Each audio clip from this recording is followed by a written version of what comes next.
Shalom, shalom, meus irmãos, tudo bem com vocês? Filhos lindos do Eterno. Eu sou Urush Aquila Ben Levi e eu estarei explicando algo muito importante para vocês a respeito do conceito das duas casas de Israel, dentro daquilo que nós chamamos e vemos no livro de Romanos, capítulo 11, versículo 25, onde está dizendo a plenitude dos gentios. Mas vamos ver aonde isso começa? Começa aqui, a partir do capítulo 48, 16, por onde eu vou tomar como base esse texto e este capítulo e esses versos, para que a gente possa compreender dentro do seu contexto.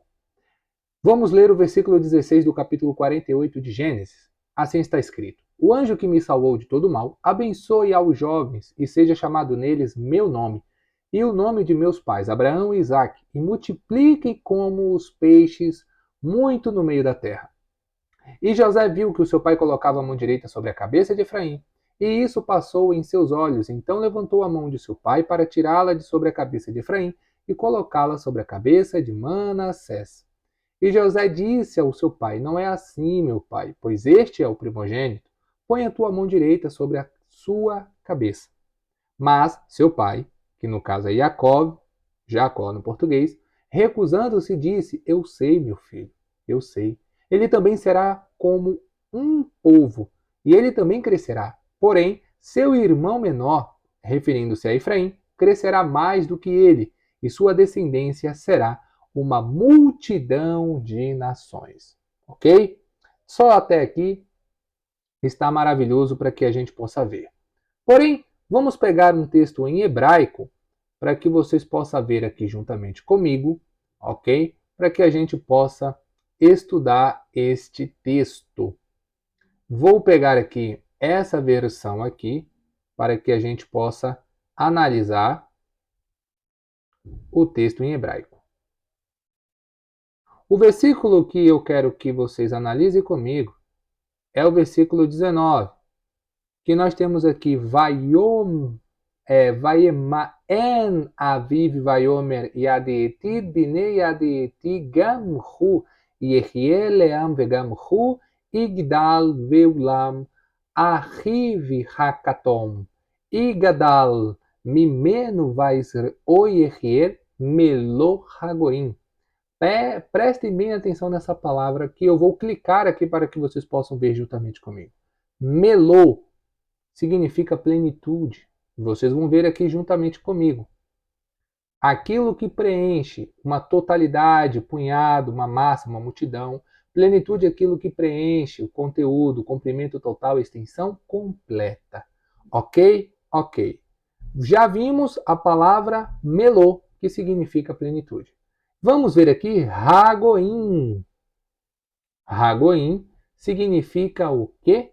Uma nação, um povo, normalmente referindo-se a não-judeus, referindo-se aos descendentes de Abraão, referindo-se a Israel, que estaria onde? Nas nações. Vamos agora, pessoal, olhar agora o texto de Romanos, capítulo 11, versículo 25. Vou mudar a versão porque essa versão do Tanar que eu estou usando, ela só tem a versão do Tanar, tá? Eu vou colocar aqui uma outra versão.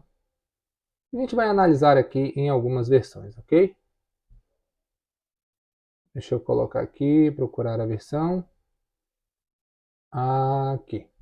Vamos colocar aqui a versão de Romanos, capítulo 11, versículo de número 25. E vamos colocar a versão hebraica, só para poder a gente ver a palavrinha que apareceu na Torá, lá no livro de Gênesis, tá ok? E depois a gente vai ver também no grego, tá bom? É só para a gente ver que a palavra que aparece lá, aparece aqui também. Vamos ver aqui, ó. A bondade de Deus para com todos, todo Israel será salvo. Porque não quero, irmãos, que ignoreis este mistério, para que não presumais de vós mesmos que o endurecimento veio em parte sobre Israel. O que é uma parte de 100%? 50%, não é? Pois bem, até que a plenitude dos goim haja entrado. Quem são esses goim aqui? ou seja, o povo de Israel que está dentre as nações, ok? Que nasceu em Israel, fora de Israel, nas nações estrangeiras, na diáspora, como falamos. E assim todo Israel será salvo, como está escrito: virá de Sião o libertador e desviará de Jacó as impiedades. Aqui está no original. Aí a gente vê aqui a palavra que nós temos, Ikanes Melo Hagoim. A palavra, essa amarelinha que aparece aqui, ela é a mesma palavra que nós vimos lá, tá? Eu vou pegar juntamente com vocês aqui, que apesar que está no inglês, eu sei que muitas pessoas não sabem inglês, para que vocês não vejam que eu estou dando uma dedução por minha parte, tá ok? Então a gente vai vir aqui, tá? No meu aplicativo, vocês vão estar acompanhando juntamente comigo, tá? Para que não fique nada, você está falando é porque você sabe inglês e nós não sabemos, não sei o quê, tá bom? Deixa eu ver aqui, dá no inglês para o português, ó.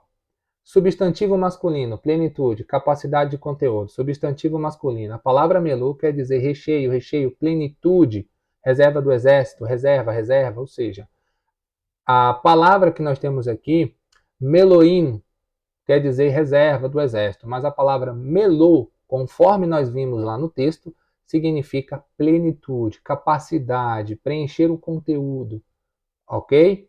Vamos voltar para cá. E a palavra que nós vemos também como Hagoim, que é essa palavra que a gente já sabe que é as nações, porque aqui nesse dicionário não dá para encontrar a palavra Hagoim, mas no livro do Gênesis e no livro aqui a gente consegue perceber isso, como a gente vai ver lá no livro de Gênesis. Quero que vocês acompanhem comigo aqui. Vamos voltar aqui para vocês verem, ó. Verso 19, a palavra aqui, ó, melô, tá? A palavra aqui, melô, Hagoim, tá? Então a gente pode perceber aqui a palavra, tanto que nós vimos lá no Novo Testamento, a palavra melô, Hagoim quer dizer a plenitude dos gentios, ou a plenitude das nações, tá? Só que essa plenitude aqui é a plenitude do povo de Israel, como eu acabei de mostrar para vocês. E a palavra Hagoim, que é essa palavra que ficou em amarelo, olha aqui, referindo-se aos descendentes de Abraão, referindo-se a Israel. Por quê, pessoal? Nem todas as tribos de Israel, elas são provenientes da tribo de Judá. Ou seja, os judeus, elas vêm provenientes da tribo de Judá. Tá ok?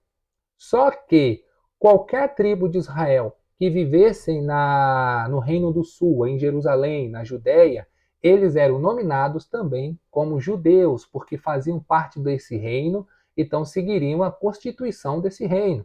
A forma como os judeus da casa de Judá, da tribo de Judá, iam ser chamados de judeu da tribo tal, judeu da tribo assim, como por exemplo o Rabi Shaul, o apóstolo Paulo, ele era um israelita da tribo de Benjamim, porém vivia em Jerusalém.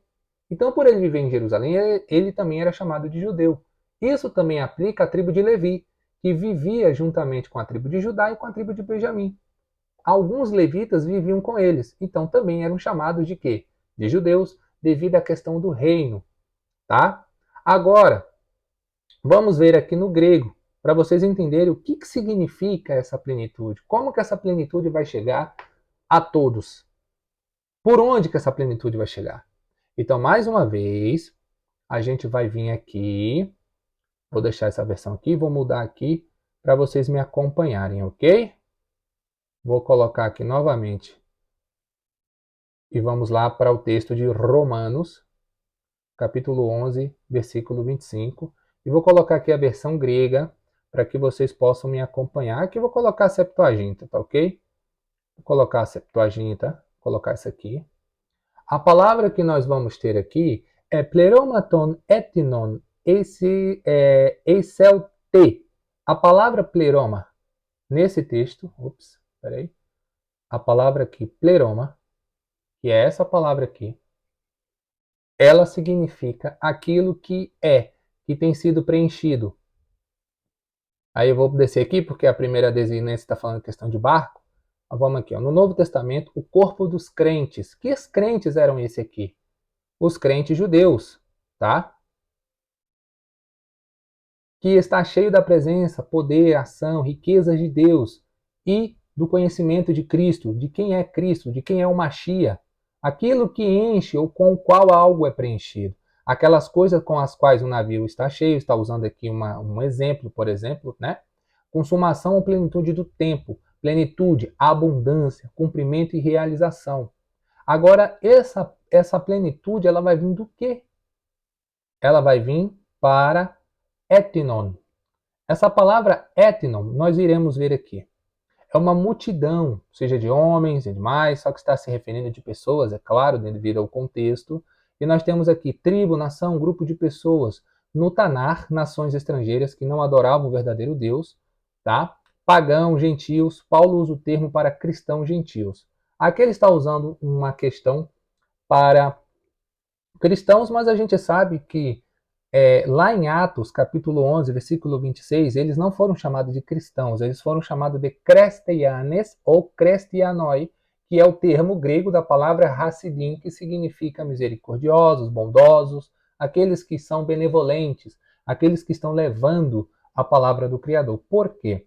Porque se eu disser que eles são cristãos, o cristianismo só vai ser propagado muito depois dos discípulos terem morrido, né? E aí os discípulos que estavam crendo em Yeshua, que eram judeus, e alguns dentre as nações que eram israelitas estavam crendo em Yeshua como Machia, estavam morrendo. Então estava vindo muitos estrangeiros que não tem nada a ver com Israel, provenientes de religiões pagãs, agora dando novas interpretações aos escritos dos discípulos de Yeshua que chegaram às suas mãos com a ótica da nação, dos deuses e de como que eles viam a questão dos deuses e, devido a essa visão, aplicar essa interpretação aos textos das Sagradas Escrituras. Ok? Então, podemos ver dessa forma dentro do conceito histórico. Se a gente for cutucar a história e mais profundo, a gente vai ver tudo isso que eu estou dizendo aqui para vocês. Tá? Então, essa palavra aqui, pleroma ton etnon, significa a plenitude das nações, ou seja, de um povo que está entre as nações. E qual é esse povo que está entre as nações? Vamos ver aqui quem seria esse povo que está entre as nações. Vamos aqui para a carta de Tiago e vocês vão ver, Tiago, capítulo 1, versículo 1. Aqui. Tiago, servo de Elohim e do Senhor Yeshua HaMashiach, as 12 tribos que estão dispersas entre as nações. Shalom. Ok. Nós vamos ver aqui também, em Mateus, capítulo 10, versículo 5 em diante, está escrito aqui. A estes 12 enviou Yeshua, e ordenou-lhes, dizendo, não irei às nações, nem entrarei nas cidades dos samaritanos, mas ide diante as ovelhas perdidas da casa de Israel. E indo pregar e dizendo, é chegado o reino dos céus. Ok, mas isso não é apenas aqui. Isso também acontece no capítulo 15, versículo 24, que diz, respondendo-lhes ele quem? Yeshua, disse, não fui enviado senão as ovelhas perdidas da casa de Israel. Ele está dizendo que veio apenas para as ovelhas perdidas da casa de Israel. Em 5 capítulos anteriores ele estava dizendo isso.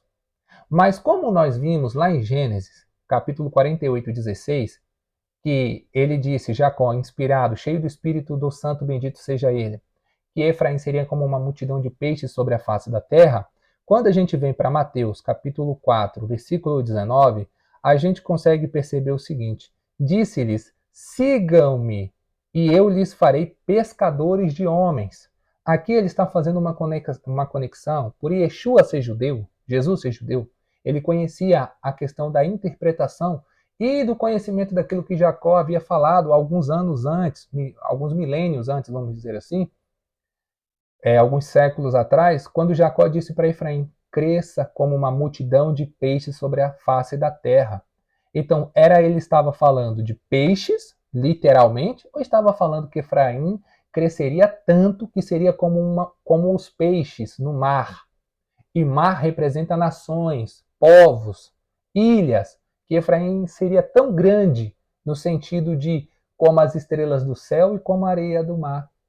E seria disperso pelos 4 cantos da terra, como a gente pode ver quando houve a divisão dos 2 reinos, o reino do sul e o reino do norte. Passaram-se 200 e poucos anos até chegar ao ano 722, 721, quando o Reino do Norte é levado cativo para a Síria, devido à questão de Salmanassés e Senaqueribe.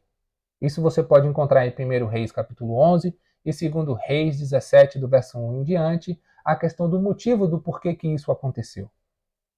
Beceder? Então vamos seguindo a nossa linha de raciocínio. Então, para as pessoas alcançarem a plenitude, a gente tem que fazer o quê? Vamos ver o que é essa plenitude? Pois bem, vamos para o capítulo 5, o versículo 17. E a gente vai trabalhar essa palavra e as suas variantes. Não penseis que vim abolir a lei ou os profetas, ou seja, a Torá, as instruções. Eu não vim para abolir, mas para torná-los pleno. A palavra aqui é plerosai. E plerosai, a gente sabe que é tornar cheio, completar, até o máximo, fazer abundar, fornecer, suprir totalmente, liberalmente. Tenho em abundância, estou plenamente abastecido. Abastecido do quê? Abastecido da verdade do eterno, que a Torá jamais deixará de ser o quê? Aquilo que o eterno determinou como estatuto perpétuo. E tornar pleno e completar, preencher até o topo, assim que nada faltará para completar a medida, preencher até a borda. Fazer completo em cada particular, tornar perfeito. Aquele que cumpre os mandamentos de Deus está em justiça e confiança, está a ponto de se tornar aquilo que Deus quer, como está descrito em Levítico capítulo 19. Seja santo como eu sou santo. Qual é o sentido aqui, quando Deus fala isso? Ele está dizendo, seja separado, seja consagrado, seja puro, não se contamine com as nações, não se deixe ser influenciado pelas coisas que não são sagradas, que não são santas, mas seja santo como eu sou santo, para que vocês sejam luz, para que vocês sejam um exemplo, para que as nações vendo se arrependam e venham para poder servir o Eterno. Pelo menos assim é como eu estou aqui mostrando a vocês e compreendendo. E isso aqui, ó, efetuar e realizar, é fazer a vontade de Deus, tal como conhecida na lei, cumprir os mandamentos de Deus. Essa é a plenitude, mediante os méritos de Yeshua. No madeiro foi rasgado a carta de divórcio. E aqui também, no capítulo 1, versículo 21 de Mateus, está escrito que Yeshua salvaria os pecados do povo dele. E quem é o povo dele? O povo dele é os israelitas. A aliança foi feita com a casa de Judá e com a casa de Israel. Então começam a aparecer pessoas surgindo com essa teologia da substituição, de pessoas que surgiram a partir do século XVI, XVII, XVIII, XIX, agora se dizendo o novo Israel de Deus, nunca foram, jamais vai ser e nunca serão o Israel novo de Deus, substituindo o Israel bíblico. Não existe isso. Porque Deus disse que se alguém conseguir medir os fundamentos do céu lá em cima, as bases da terra e os fundamentos debaixo do mar, da terra, e conseguir enumerar quantos grãos de areia tem, então as leis naturais deixarão de existir e Israel deixaria de ser o povo do Eterno. Isso é impossível o ser humano fazer. Então Israel permanece ontem, hoje e para todo sempre. Não existia nenhum cristão quando Yeshua veio a esse mundo, e muito menos os discípulos, conforme Atos capítulo 24, versículo 5. Eles eram chamados de Natsratim, nazarenos. Em outras passagens do livro de Atos, seguidores do caminho. Então eu vou mostrar para vocês a variante dessa palavra plerosai, que tem como seu verbo plerô. E a gente vai ver mais aqui. E essa palavra ela está numa voz ativa. Ou seja, aquele que está participando aqui do texto, que é o sujeito como o agente que executa a ação, é o próprio Yeshua. Ele está executando, ele está cumprindo, ele está realizando, ele está fazendo, ele está sendo um exemplo pleno. E assim nós também vamos fazer o mesmo que ele. E aí a gente pega, vamos ver aqui outras palavras que eu quero que vocês vejam comigo. Palavra por palavra. Ekplero, preencher, encher completamente. Vamos ver a próxima. Nós temos aqui ekplerosis, comprimento e realização. Vamos ver aqui anaplerô, encher completamente, tornar cheio, abastecer, suprir. Nós temos aqui pleres, que é cheio, preenchido, completo, em oposição ao vazio de recipientes e tal, aquilo que é para serem preenchidos, uma superfície completamente, da alma totalmente permeada com aquilo que é completo, que não tem falta de nada, que é perfeito. Porque reconhecendo Yeshua e tendo a Torá do Eterno, os mandamentos, isso trará a plenitude. Esse é o conceito bíblico que eu estou mostrando a vocês. E aqui a gente tem a palavra também, plerofóreo. Nós temos aqui, plerofóreo, encher, preencher. Fazer com que algo seja percebido como cheio, pleno, completo. Levar a cabo o ministério em toda parte, levar até o fim, executar coisas que têm sido realizadas, preencher alguém com um pensamento, convicção ou inclinação, levar alguém a ter certeza, persuadir, convencer alguém, ou seja, convencer que fazer isso é bom, conforme está escrito em Mateus 5,19. Aquele que cumprir esses mandamentos e também ensinar o seu próximo a fazer, este será chamado grande, conhecido como grande no reino dos céus. Ok? E aí a gente vai mais aqui adiante. Nós temos aqui pleroforia, completa, segurança, plena confiança. Plerô, como a gente acabou de ver, a gente já viu aqui o que é. Pleroma, aquilo que está descrito em Romanos 11:25. Vamos ler aqui com vocês, aquilo que tem sido preenchido. No Novo Testamento, o corpo dos crentes que está cheio da presença do poder, ação, riquezas de Deus e de Cristo. Aí eu te pergunto, nós somos salvos pelo Eterno, mediante a sua graça, para continuar em pecado e transgredindo, achando que nós devemos comer qualquer coisa, cumprir aquilo que a gente acha, ou servir a Deus de qualquer maneira, porque Ele conhece o nosso coração? Espera aí, mas lá em Deuteronômio, capítulo 29, está escrito que o coração do homem é enganoso. E aquele que deixa ser levado por aquilo que acha que o seu coração está conduzindo ao caminho correto, muitas vezes ele te leva à perdição.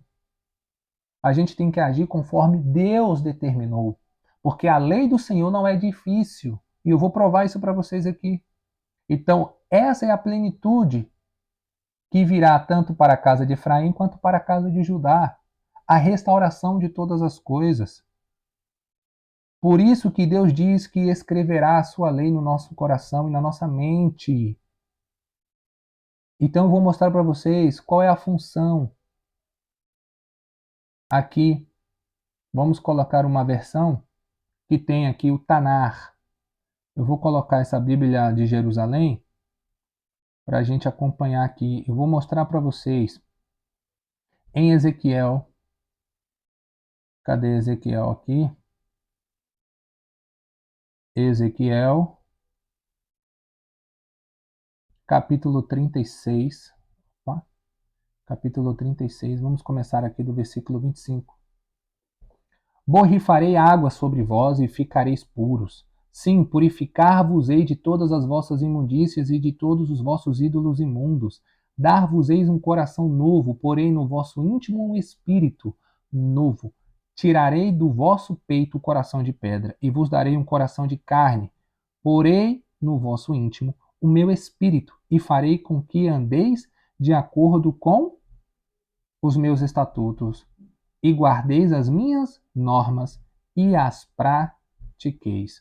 E a gente vai ver aqui no hebraico, o verso 27, que eu vou estar mostrando aqui para vocês no hebraico. Vejam comigo. Aqui no versículo 27, nós temos aqui, a palavra que nós vamos ver. Ve etiruchi eten, bikorubehen, veasiti etiasher, behukai, telehu, umishmati, teshmeru, vaisiten. Ou seja, os meus estatutos, as minhas normas, os meus decretos, os meus mandamentos, ou seja, as minhas instruções. O Eterno está dizendo aqui que a gente vai cumprir, tá? Os mandamentos dele, ele vai colocar o seu espírito dentro de nós. E aí, eu vou colocar aqui para vocês verem, tá? essa palavra para que vocês possam acompanhar juntamente comigo, que é o meio, entranha, centro, que Deus vai colocar dentro do nosso pensamento, dentro do nosso coração. Baruch Hashem. E vamos ver essa palavra aqui. Só um minutinho, que a palavra desceu aqui. Veasti, fazer, realizar, trabalhar, produzir, agir, executar, efetuar. E a gente vai ver o quê? Essa palavra asher, que é o qual, ao qual, quais, quem, aquele, que, quando em orações objetivas, quando, desde que, como, se, ou seja, a condição. Berrucai é estatuto, ordenança, limite, que tem como raiz do seu verbo rok, prescrito, obrigação, tarefa, porção prescrita. Tudo isso aqui, ó, lei em geral, leis, estatutos, condições, leis, decretos, leis civis prescritas por Deus e etc. E aí a gente tem aqui essa palavra telehu, que é andar. Nós temos essa outra palavra aqui, que eu gostaria de estar mostrando para vocês, mishpat, que vem no sentido de justiça, julgamento, ordenação, um ato de decidir um caso, enfim.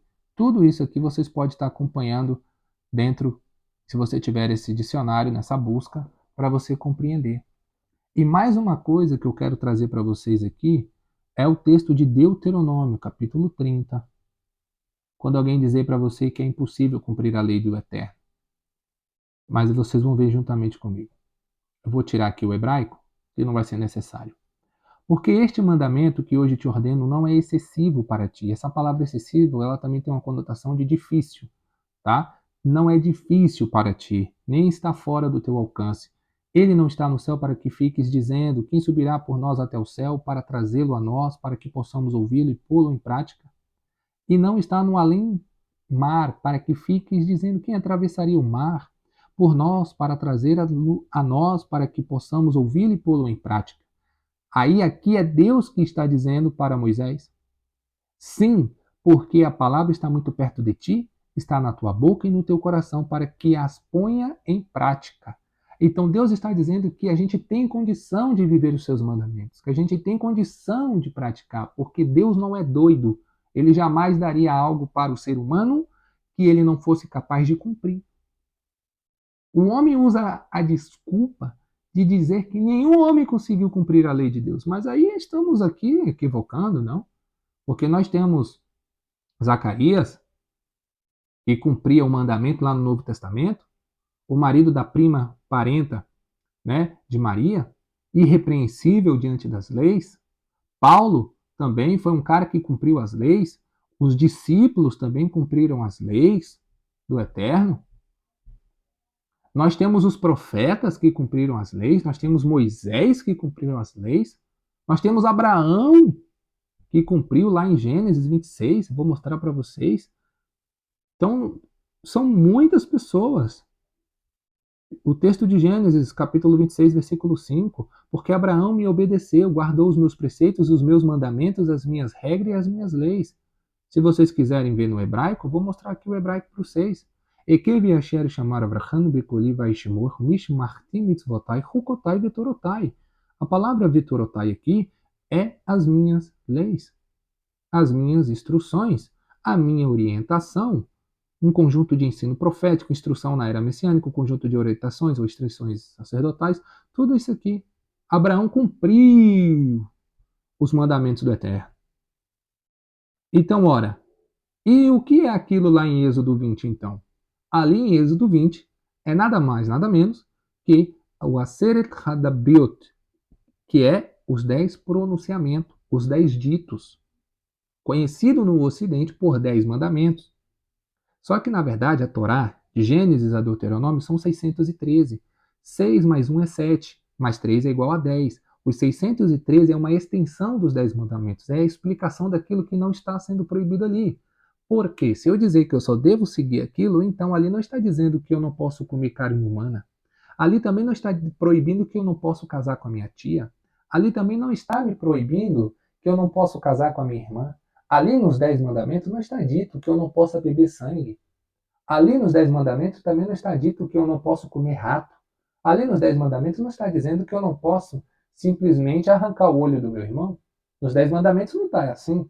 Nos 10 mandamentos está, não assassinarás. Mas arrancar o olho do meu irmão não tem nada disso escrito. Que eu não possa casar com a minha tia, com a minha prima, com a minha mãe. Não está escrito isso ali. E só porque não está escrito quer dizer que eu deva fazer? Porque nem o que está escrito as pessoas estão querendo seguir. Eu dei aqui um exemplo. Então, por isso que os 613 existem preceitos e instruções que devemos buscar compreender.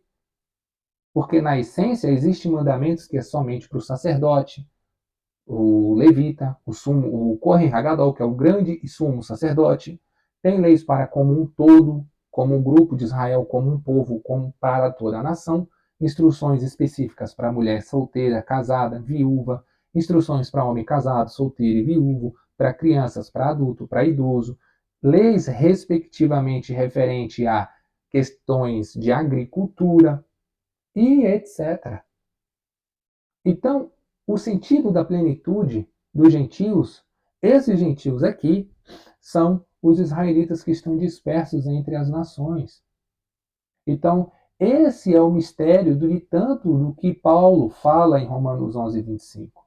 E para finalizar com chave de ouro, eu vou estar mostrando para vocês o texto de Atos 15,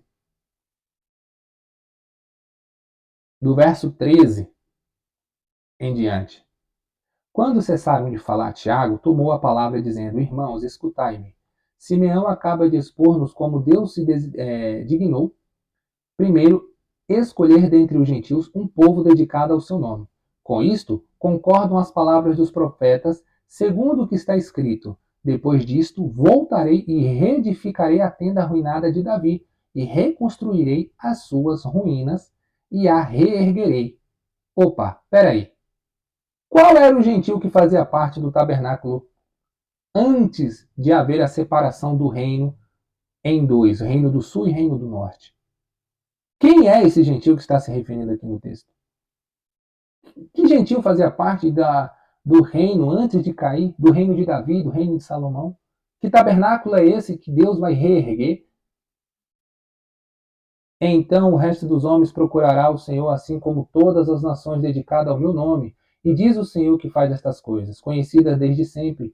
Eis porque, pessoalmente julgo que não se devam molestar aqueles que dentre, presta atenção nessa palavra, que dentre os gentios se convertem a Deus. Essa palavra converte, no original, é que fazem techuvá, que retornam a Deus. Deus está dizendo que tem um povo dentre os gentios. Só que aqui foi traduzido tudo como gentil ou como estrangeiro, mas existem algumas palavras para poder fazer essa tradução. Nós temos o ger toshav, nós temos o nahir, nós temos o seir, e nós temos também o goi, né? Então são 5 categorias que a Bíblia tudo traduz, os tradutores traduziram tudo por gentil ou estrangeiro, mas na verdade não é bem assim. Então tem que aprofundar mais no conhecimento. Para que esse vídeo não fique muito extenso, e já estou concluindo, então aqui, dentro desse texto, estou mostrando para vocês. Tá? E veja bem,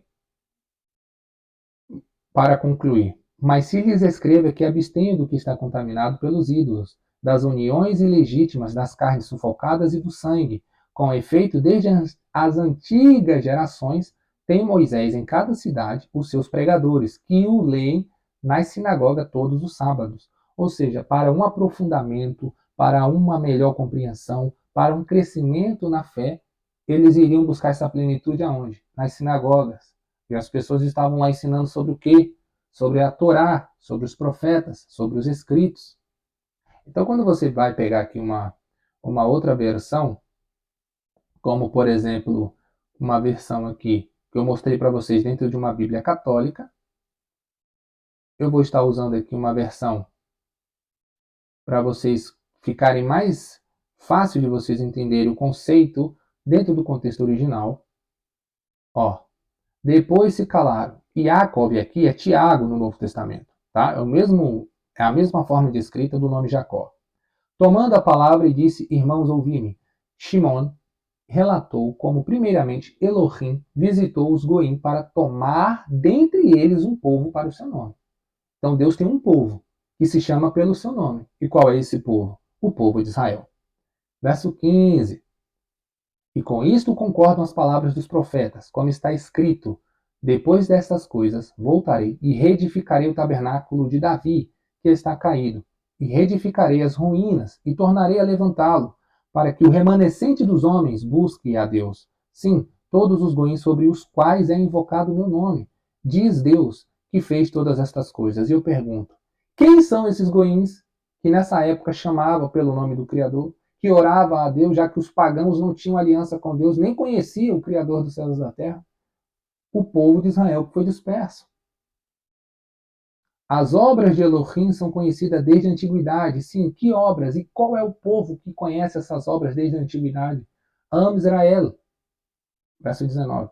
Por isso julgo que não se deve perturbar aqueles que dentre os goim, que se convertem a Elohim, que fazem techuvá, metanoia, mas escrever-lhes que abstenham da impureza daquilo que é sacrificado aos ídolos, da imoralidade sexual, do que é estrangulado e do sangue. Porque Moisés, desde as primeiras gerações, tem em cada cidade homens que o proclamam e que leem a cada Shabat nas sinagogas. Agora, de qual profeta do versículo 16 está dizendo? Vamos aqui para Amós, capítulo 9. Vou mostrar para vocês aqui. Amós, capítulo 9, versículo 11. Naquele dia levantarei a tenda desmoronada de Davi, repararei as suas brechas, levantarei as suas ruínas, e a reconstruirei como nos dias antigos, para que conquiste o resto de Edom e todas as nações, sobre as quais o meu nome for proclamado, oráculo de Adonai que realiza estas coisas. E eis que virão dias, o oráculo de Adonai, em que aquele que semeia estará próximo daquele que colhe, aquele que pisa as uvas, daquele que planta as montanhas, destilarão mosto e todas as colinas derreter-se-ão. Mudarei o destino de meu povo, Israel. Eles reconstruirão as cidades devastadas, e as habitarão, plantarão vinhas e beberão seu vinho, cultivarão pomares e comerão seus frutos. Eu, a quem é uma referência ao Criador, os plantarei em sua terra, e não serão mais arrancados de sua terra, que eu lhes dei, diz Adonai, o teu Deus. Estão falando por aí que Deus não tem mais o seu povo, que Israel já não existe mais. Isso é balela, isso é fruto de teologia da substituição. Religiões que surgiram, como eu falei, do século depois que os discípulos morreram, pessoas pagãs provenientes de outras religiões, e depois veio Lutero no século XVI, veio Calvino, Armino, John Wesley, aí veio outras pessoas, aí veio Miller, Ellen White, Margaret MacDonald, aí teve Miller, teve Charles Taze Russell, teve Nelson Darwin, teve os irmãos Plymouth, e teve aí o Schofield, e depois teve aí o pessoal da Rua Azusa, aí depois teve a questão da congregação, a Assembleia de Deus, a Deus e Amor, entre outras religiões, todas fundadas por uma pessoa que não são do povo de Israel. Então, eu vou mostrar para vocês aqui. Israel jamais deixou de ser o povo do Eterno. Isaías capítulo 14, versículo 1, para ficar bem claro. Com efeito, Adonai mostrará compaixão para com Jacó. Aqui está dizendo as tribos de Israel. Ele voltará. Quando a gente fala Jacó, quando a gente fala Efraim, quando fala casa de Israel, essa palavra Israel, a gente tem que ver se está se falando de um povo como as 12 tribos, se está se referindo a Israel na pessoa de Jacó, ou Israel, as 10 tribos do Reino do Norte. Mas olha que interessante que o próprio texto explica. Ele voltará a escolher a Israel, estabelecê-los-á em seu território. O estrangeiro se unirá a eles, fazendo parte da casa de Jacó. Pois bem, está falando das 10 tribos do Reino do Norte. Povos os tomarão e os trarão à sua terra. A casa de Israel, ou seja, o Reino do Norte, as 10 tribos, os submeterá na terra de Adonai, fazendo deles servos e servas, reduzirão ao cativeiro aqueles que os tinha feito cativos e dominarão aqueles que os tinha oprimido. Ou seja, aqueles que oprimiram o povo de Israel, querendo tomar o lugar de Israel entre as nações, serão servos do povo do Eterno, quando o Messias estiver reinando nessa terra. Isso é só para mostrar que Israel não foi substituído por nenhum outro povo. E aí eu venho aqui para Zacarias 8, 23 e eu finalizo aqui essa aula, fechando com chave de ouro. E bendito seja o Eterno nos méritos de Yeshua HaMashiach. A gente vem aqui. E aí eu pergunto aqui. Assim diz Adonai dos Exércitos. Naqueles dias, 10 homens de todas as línguas das nações agarrarão um judeu pelas vestes, dizendo, nós iremos contigo porque ouvimos que Deus está convosco. Opa, aqui está testemunho de Jeová, aqui está dizendo cristão, aqui está dizendo católico, aqui está dizendo espírita, aqui está dizendo candomblé, aqui está dizendo muçulmano, nesse texto, falando biblicamente. Não como sentido de ofender, não como uma falta de respeito, porque não é. Teologicamente, na Bíblia, está dizendo o judeu. Ah, mas isso aí é numa versão traduzida. Ok. No problem, man. Vamos ver aqui no hebraico. Vamos ver aqui no hebraico. Se quiser ver na Septuaginta, nós vê também. Não tem problema não. Aqui está escrito o quê?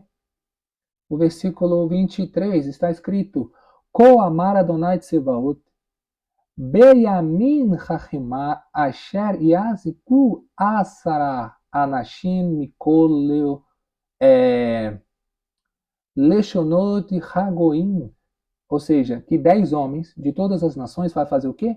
Vechecheziku Bernaf Ish Yehudi. A palavra Yehudi está aqui no texto. Aqui não está dizendo cristãos, não está dizendo testemunho de Jeová, não está dizendo adventista, não está dizendo protestante, luterano, arminiano, calvinista, não está falando nada dessas religiões, com muito respeito, está falando judeu. Lemor nilha imachen ki shamaenu Elohim imachem. Porque ouvimos falar que Elohim está convosco, está contigo. A palavra Yehudi, da tribo de Judá, os judeus. Então tem judeus espalhados pelo mundo todo. Tem a casa de Efraim e tem os judeus. Aqueles que voltaram para Jerusalém atual, em 1948, é uma fagulha, é uma faísca do que Deus ainda haverá de fazer, porque haverá um êxodo no mundo como nunca houve antes.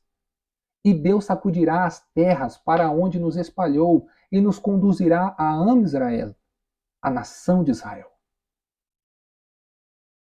E eu poderia mostrar muitos outros textos, como Isaías, do verso 11 em diante. Eu posso mostrar Isaías 2, eu posso mostrar Zacarias 14. Eu posso mostrar muitos outros textos que de Gênesis a Apocalipse está falando do povo que Deus escolheu, que Deus elegeu, Deus profetizando, mostrando que Deus tem o seu povo. E depois eu farei um vídeo explicando para os amados irmãos quem são os da circuncisão e os da incircuncisão, dentro da Bíblia e dentro dos contextos originais. Shalom, shalom. Não se esqueça de se inscrever no nosso canal, de deixar o seu like, ativar o sininho para todas as notificações e compartilhar e deixar aqui nos comentários a sua opinião e a sugestão para novos conteúdos. Shalom, shalom. Lehi Traot. Deus abençoe vocês e até o nosso próximo encontro. Tchau!